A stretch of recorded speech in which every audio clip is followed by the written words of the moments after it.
Hey, what's going on, Salt Strong? It is Justin and Tony on the call today. We're having a little bit of a tea time talking about how to fish for tailing redfish, black drum, and even sea trout. We chatted about that for a little bit. I found, nice 27-inch plus sea trout tailing over in Mosquito Lagoon in years past. And we just want to talk about what you're looking for, why these fish are really tailing or finning or exposing themselves, what they might be eating, and just some tips and tricks to help refine your game out there so you can be more successful. So, what's going on, Tony, man? How are you? Good, man. How you doing? Pretty good, dude. You were out on the water today, weren't you? Yeah, I went out for a little bit early morning. Bite was a little slow and it just died off right about 9 o'clock. So it was a short Okay. trip.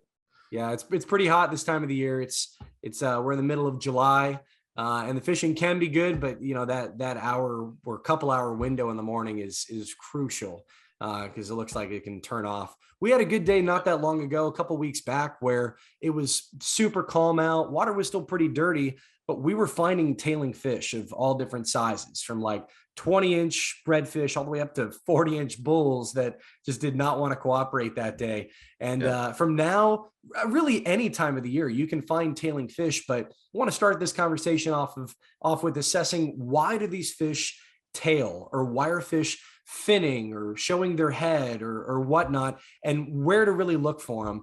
And just to kind of open it up, if you find a tailing redfish, or if you find black drum tailing or finning or pushing against the shoreline, anytime these fish are giving themselves away to you, they are actively feeding. They're likely very happy, undisturbed, and you probably have your best opportunity to catch those fish. But what we want to hone in on is, what types of lures are you going to use, and how do you approach these fish when you find them in these types of settings? So, Tony, what do you think? Like, if you find a tailing redfish, let's say in the middle of November, early December, and it's cold, and you just see them out across an open flat, whether you're over grass or over sand, if they're tailing in the winter months, what do you think they're keyed in on specifically? In the wintertime, just because bait fish aren't as abundant, you still have some mullet hanging around, but for the most part, a lot of the bait fish either they move out and they're looking for warmer water. So if you're in the flats and the shallows, it's mostly, little shells like the either like hermit crabs or snails, things like that are on the bottom in the mud. Crabs, also shrimp will bury themselves in the mud and in the sand and in the grass. So they're really just nosing around, milling around for those food items. And when they spook them up, they go after them. That's why if you ever seen a tailing redfish, usually it's the isolated ones I like to watch, because you'll watch them tail for a little bit and then all of a sudden you'll see them just make a big splash because they spook something and they're going after it. That's why, presentation can be really the most important thing, which we'll talk about here in a sec, because like you said, when they're feeding, but if you spook them, doesn't matter if you throw something at them that they want, they're not going to eat. So presentation is definitely key. Right, right. So, where would we normally find tailing fish? We kind of talked off record in the beginning and said, I think ideally, if you find lush seagrass anywhere on the west coast of Florida, over in Texas. I mean, I've seen some videos of Wyatt get on really good redfish tailing over in Corpus area. But other than seagrass, what other types of environments would you find tailing redfish or black drum or even trout? What are some things that you're looking for? Well, you got to be looking for the type of habitat that specific food lives in. So you have to have grass, you have to have mud. It could be seagrass that's, just sitting on the bottom. It could be very tall grass like Spartina grass that's sticking up out of the water. When you're fishing like the Atlantic coast, where you have those coastal marshes with that tall grass, get those flood tides that push up, and you have a lot of those food items pushing up into that grass as well, and those redfish going after them, and they're nosing around for them. So I would say soft bottom grass, those would be the two main things I'd be looking for. And as far as depth goes, anything probably 3 feet or less.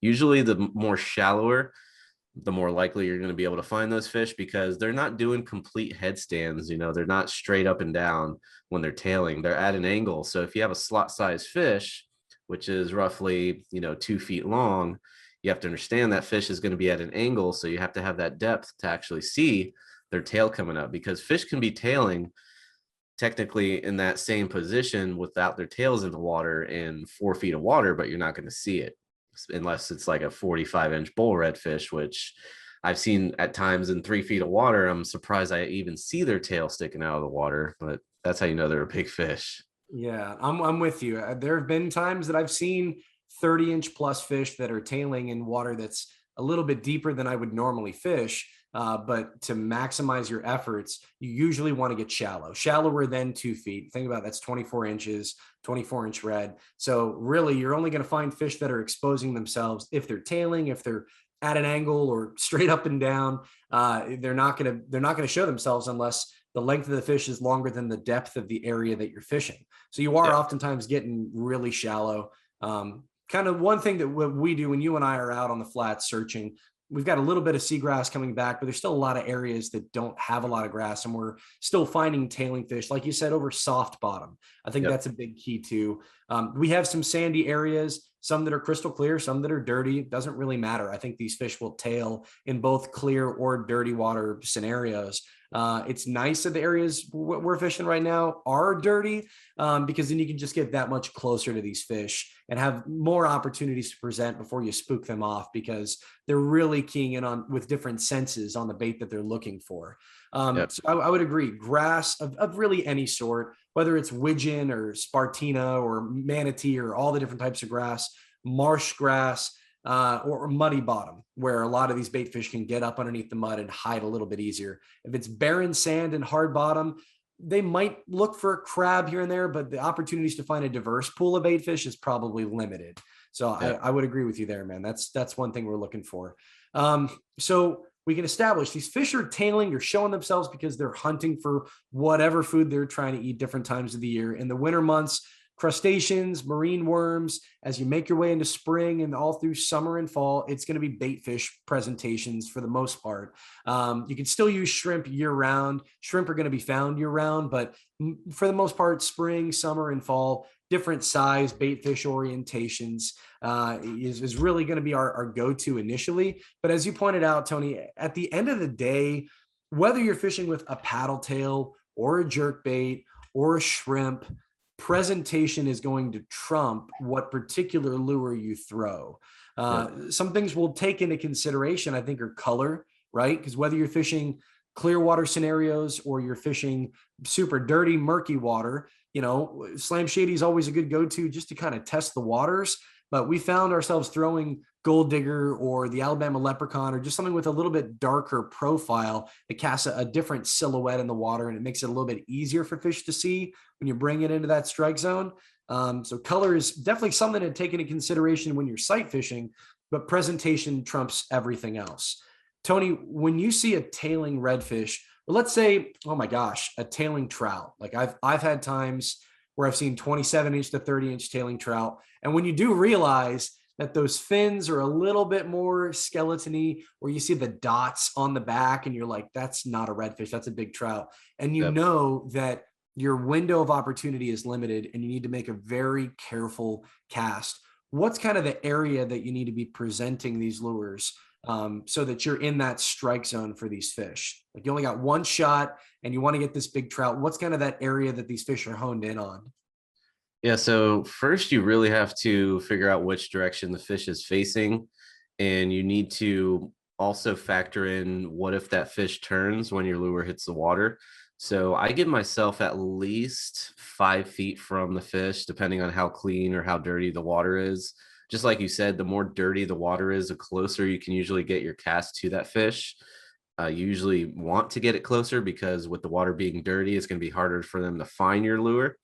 But if the fish is actively tailing and you notice it's sort of moving in a certain direction, you see their tail pop up in one spot, all of a sudden their tail disappears, and then, 5 seconds later, you see it pop up again a little further from where they're at.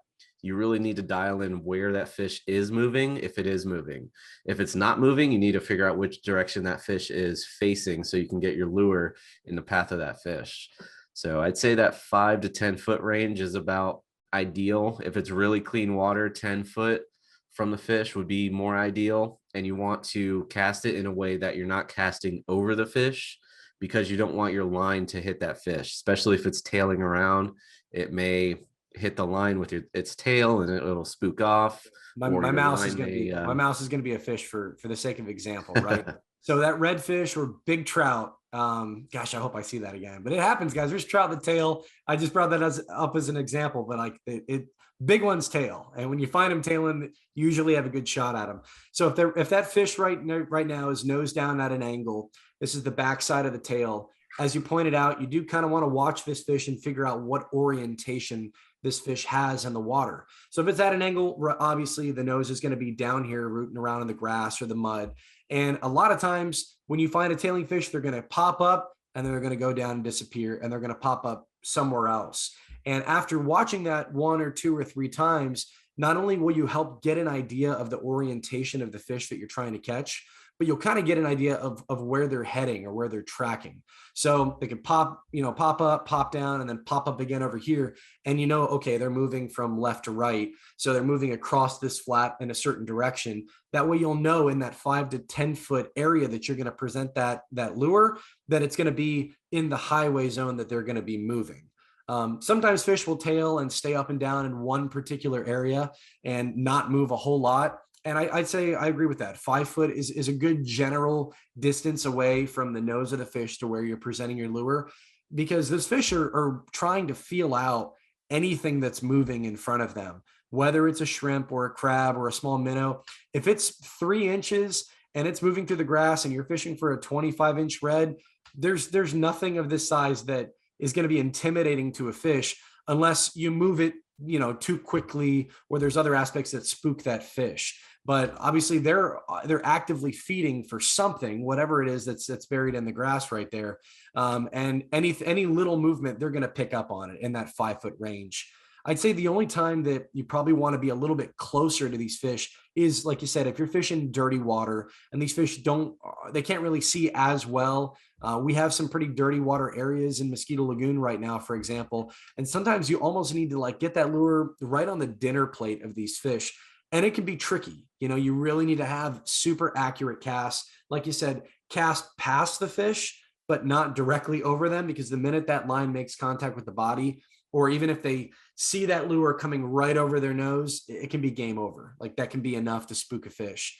I've oftentimes called it like a dinner plate, like if the water's dirty and these fish are, whether they're tailing in one area or they're tailing going down and Houdiniing and then popping up again somewhere else, I try to find that dinner plate. That right there looks like 1.5 feet, maybe 2 feet. It's a lot smaller of an area, but if the water's dirty, you really need to be creeping through that grass and present that lure in a manner where the fish or the bait fish of any sort doesn't want to be found.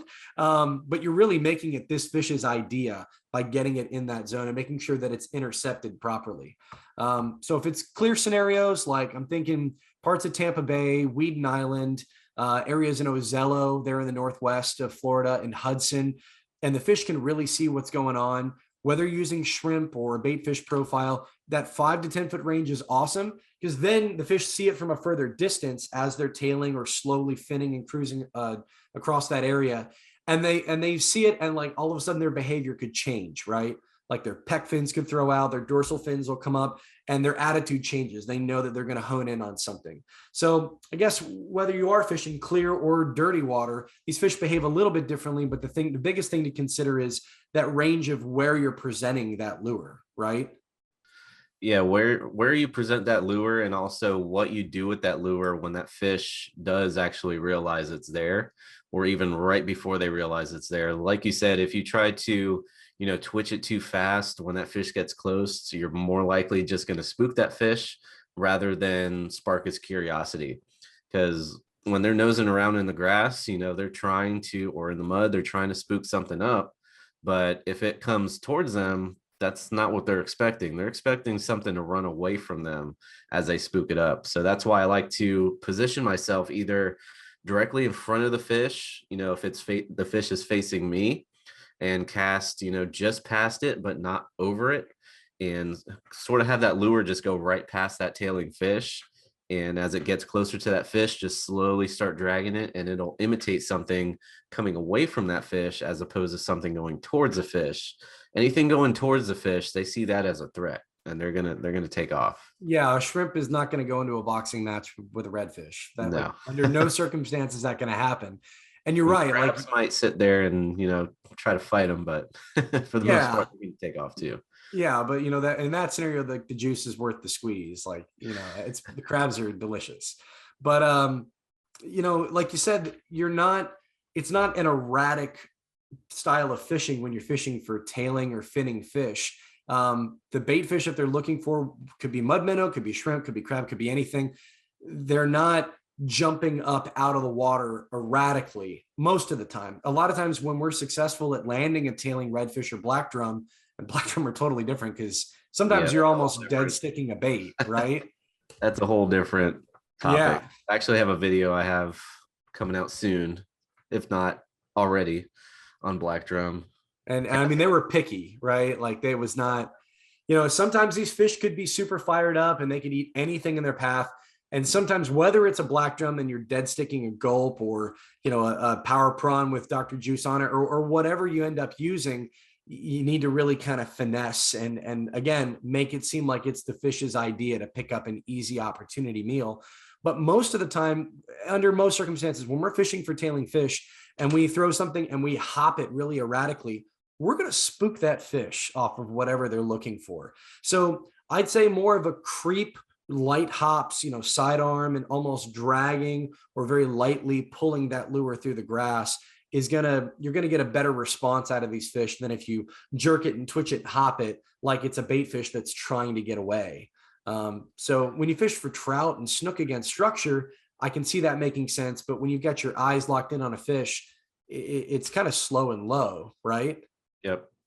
Yeah. Yeah, because not only is the lure, causing a disturbance in the water, but the fish can feel the line moving as well. And the sharper you twitch that lure, it's almost like that line snaps in the water, and the fish can feel that as well. So a 6-inch, 4, 5, 6-inch lure is now like a 12 or 18-inch lure because of that line snapping in the water too. That makes So sense. just low and slow, slowly drag it along the bottom.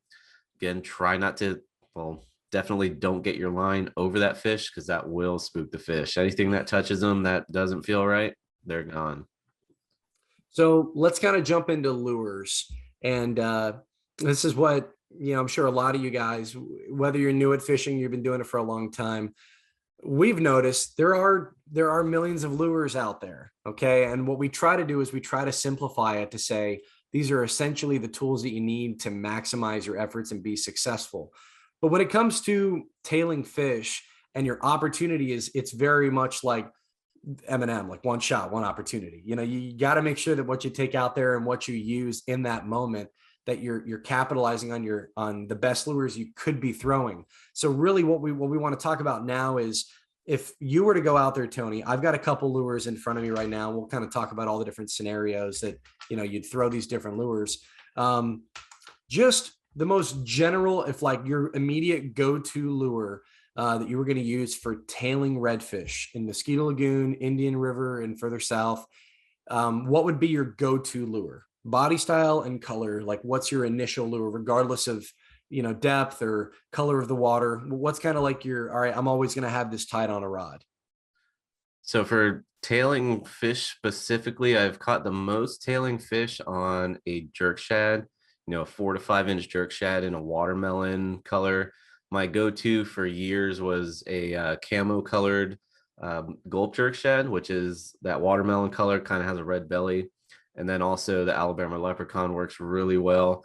And that green color works really well because it blends in with the type of area that they're tailing in, grass, muddy bottom, blends in really well. And something that blends in helps imitate what they're going after really well too, because whatever they're going after is trying to blend into the surroundings. So if you have something that's really bright and off colored, it'll usually spook that fish. They'll think something's up. But one big thing too about tailing fish is having some type of scent on your bait, especially if the water's really dirty or if those fish are being really picky. because black drum, redfish, they can pick up on scent really well, and that can help them dial in on your lure. Like gulp products, I've thrown them into the middle of a school of redfish, black drum, just let it sit there, and within 10 seconds, a fish picked it up without even having to do anything.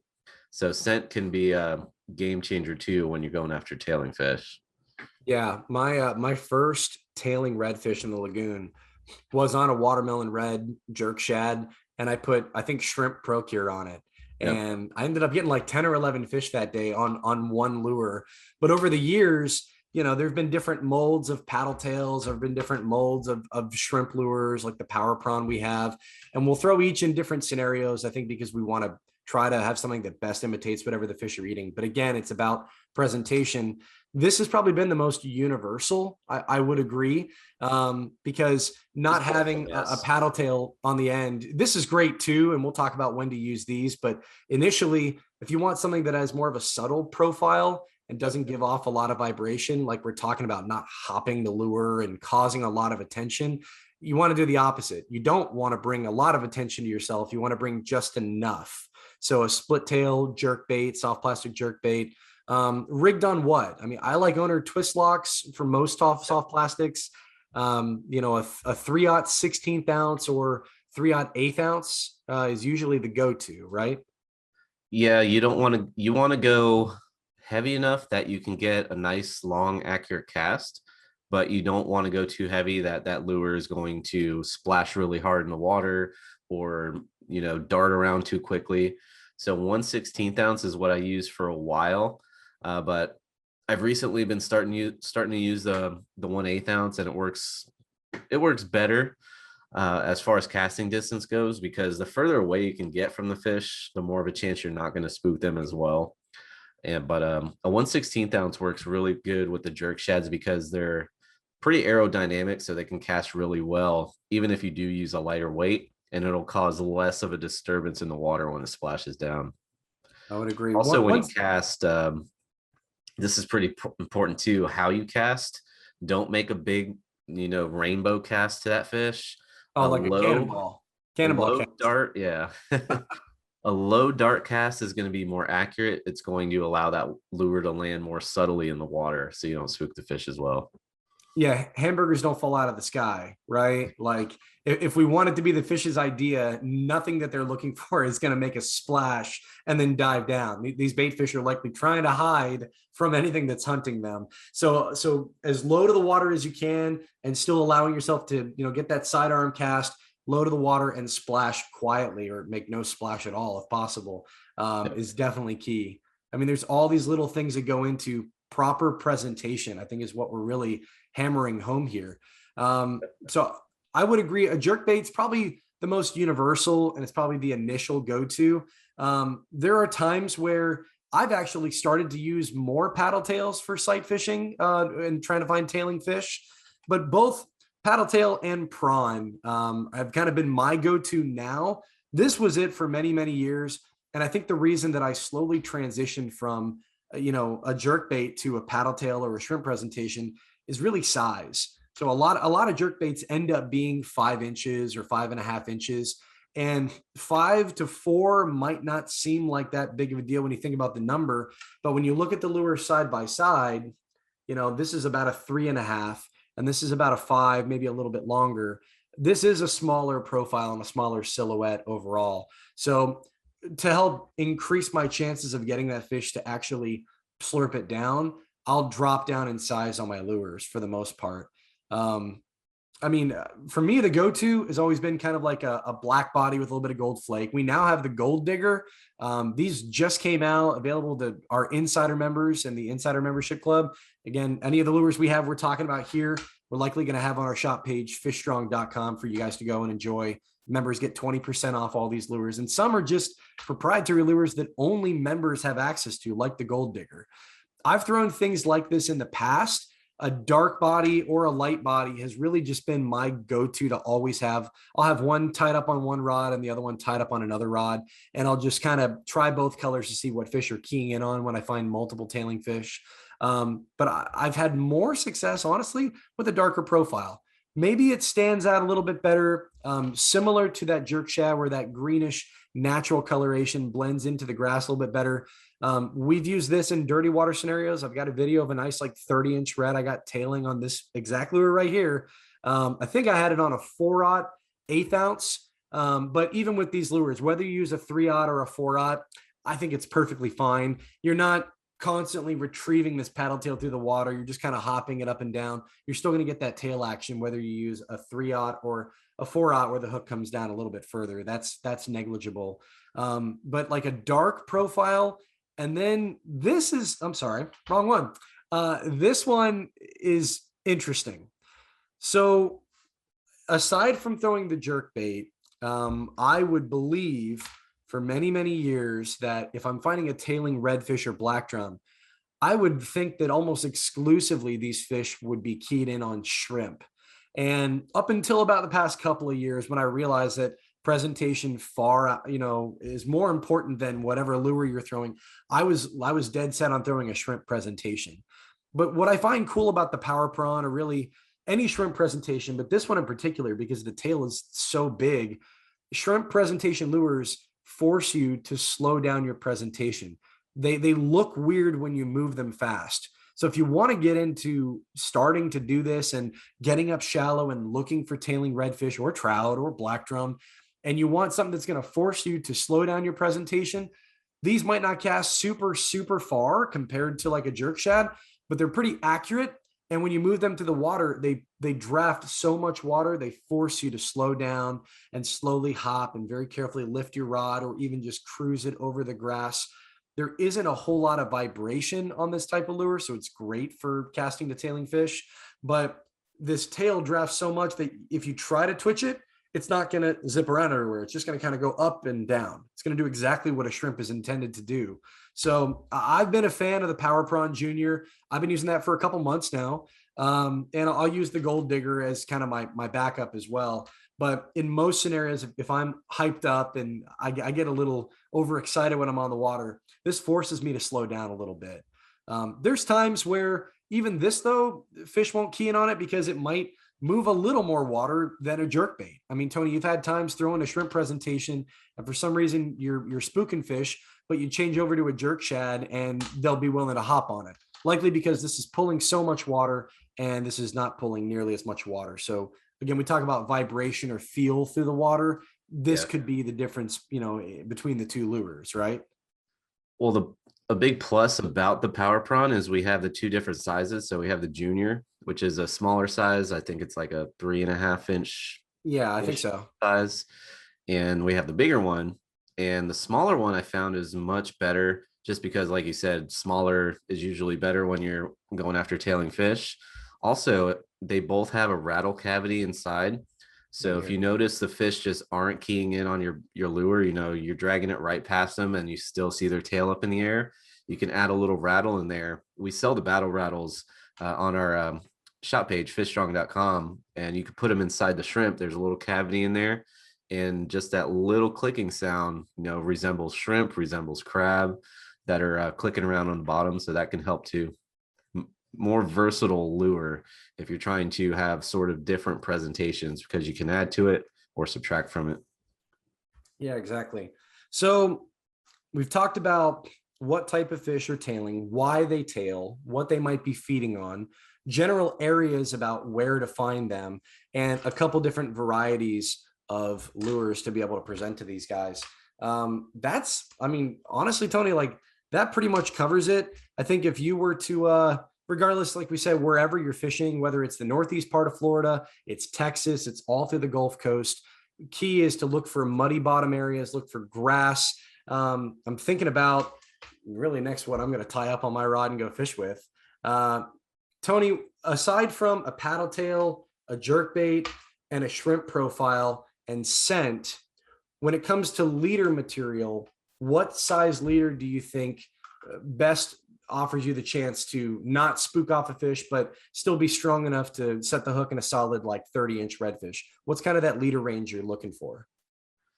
Well, lighter is going to be better. So as light as you can go without compromising, line strength. Like you said, if you come across a school of you know, upper slot to over slot fish, 15-pound leader might get the bite, but you set that hook and it could pop, especially if you're using 10-pound braid, because too thin lines don't really work out too well.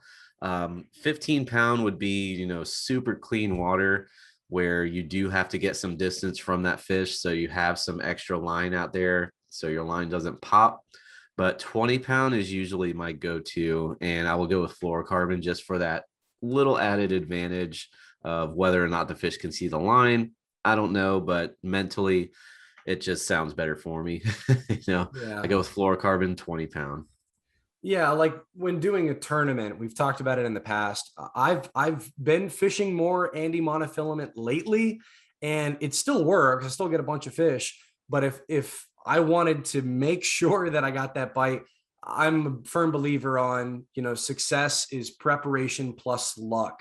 And if you can prepare and offer yourself the chance of the fish not seeing the line, if it's in clear water scenarios, I don't want to spook a fish and wonder whether it was fluoro or wonder whether I went too heavy or too light on my lure. Having that plan in mind is, I think, the biggest key. But I would agree, 20-pound. I've got fish on 15.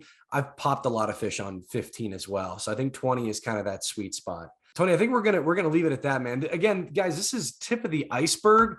Yep. We went over a number of different lures, some bottom to consider, different species, why they might be tailing, and how to present your lure. Not to have it splash really loud, add a little bit of scent, whether it's clear or dirty water scenarios. A little bit of scent, is probably gonna, help you more than it's going to hurt you.